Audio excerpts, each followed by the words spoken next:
Welcome back to the basement. Today we're still making progress on our 83 Chexx, and we're going to be working on the O sensor, which is right in front of the goal. The gold nets are usually right here. This is the magnetic piece that makes the O sound whenever the puck goes by on a missed shot or a made shot. This will give you the crowd noise. As you can see here, there's glass pieces, which are called reed switches, and I've got this one broke. And it's actually just the glass that's broke. This one actually still works, but I'm just going to go ahead and replace these just to get them looking new and fancy. So we're going to take them out today and get some new ones soldered on. So we want to take off the connector. And I'm not sure if everyone's is like this, but I noticed they come off in pieces here. It's not just one connector. So we're going to use some duct tape here. Or painter's tape, excuse me. And we're just going to tape the thing together by the wires. That way when we take this thing off, it's all together. We don't have to worry about what went where or mix one up. We'll just tape it together.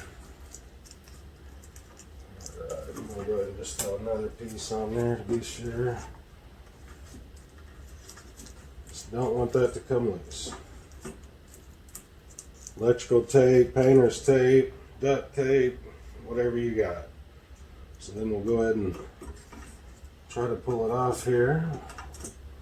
Just shake from side to side. And there we go. Make sure your tape's on there. That way there's no mistaking where they go. Alright, so now flathead.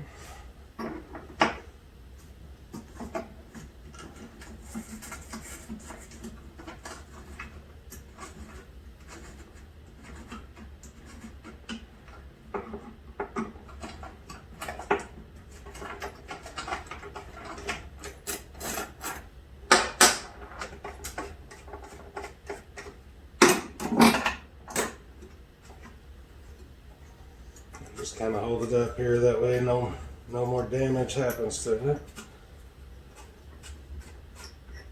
Hate to break it in half at this point. Alright.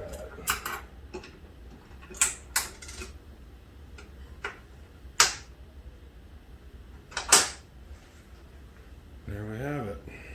Got our O sensor out, and we're going to take it to the tool bencher. Okay, back at the workbench, tool bench, you know what I mean? So we've got it all set up here. Got the O sensors, got the tools we need. Here's the board, it's ready. We've got all the parts we need for it as well. I've got the pin connector, got a Molex that we're going to do on the wiring, crimpers, I've got solder, snippers if we need them. I was able to get the reed switches that I need on eBay.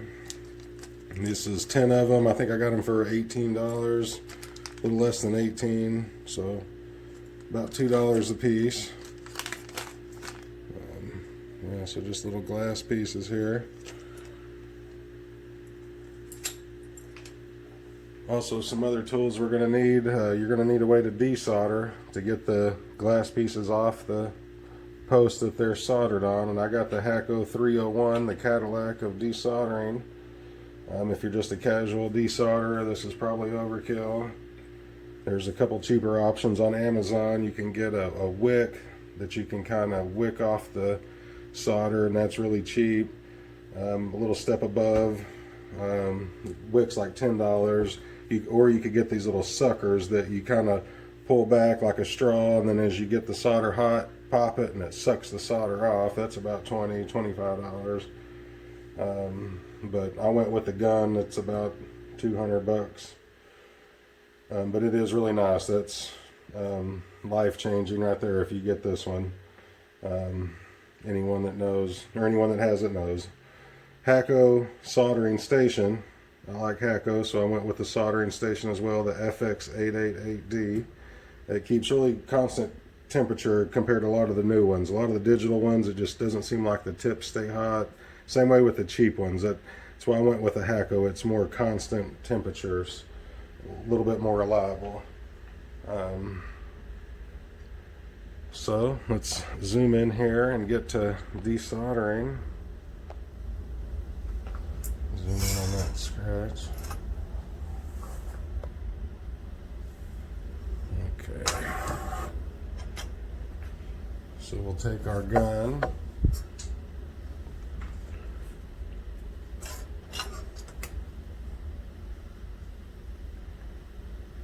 Scoot it right here to where it's hot.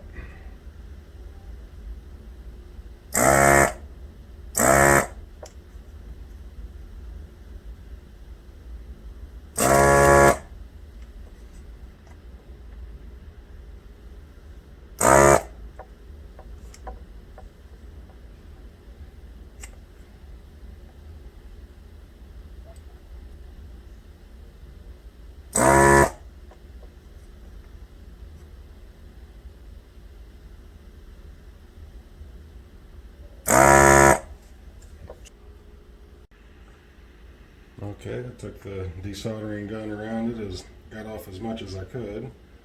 A couple of them, they can be a little stubborn when they're on these posts that they connect to. So another little trick is if you get your soldering iron and a flathead screwdriver, and you just want to heat up the base of this little peg that they're soldered onto. Once you get that hot, then just use your flathead screwdriver just to pop it off there. Right back here to this side. I notice this side's been fixed before. It doesn't have the stock post in it. It's got some weird little makeshift post.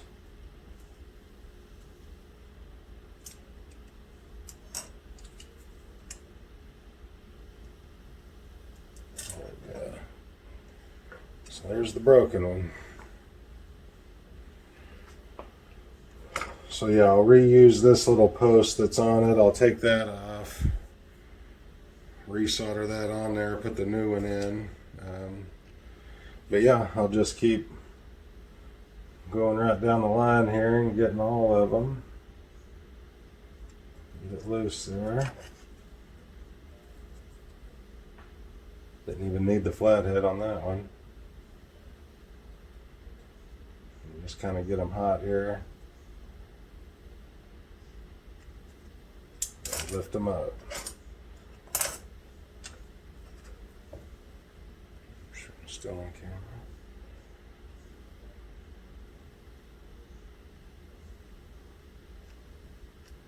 All I'm doing is just getting that post hot that it's mounted on. I'm not on the board.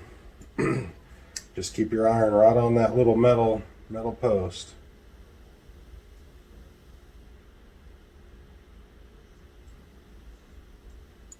There we go.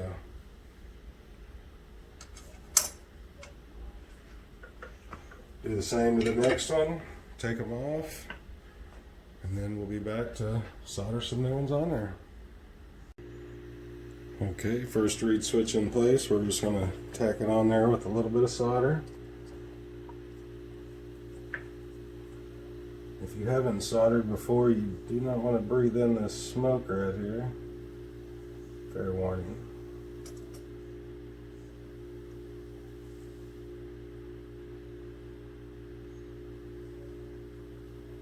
Just a little bit will do. You just want to make enough to get a good contact between the two.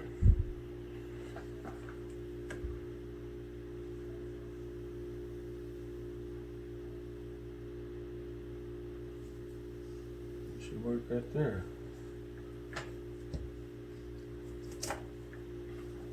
Next one.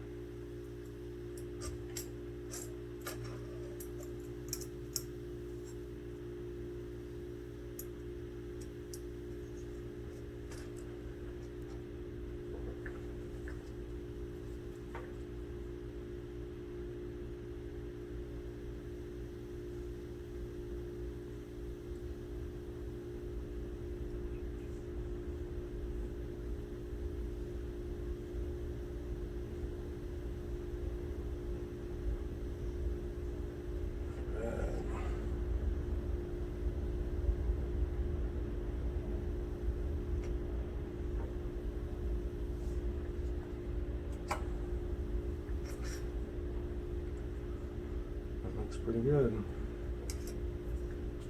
A little bit right here.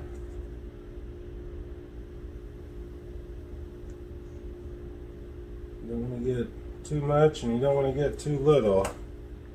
You just want to coat those posts just enough.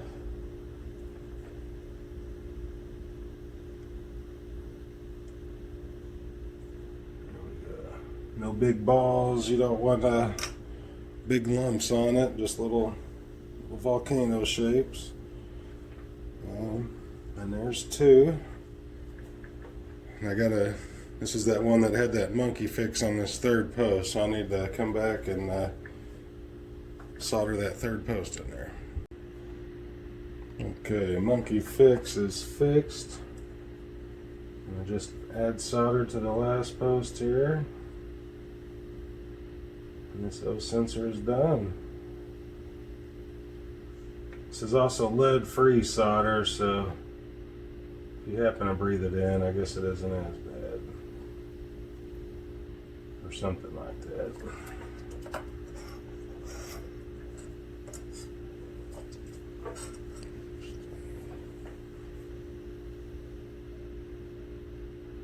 But that's all there is to it. A little bit of soldering.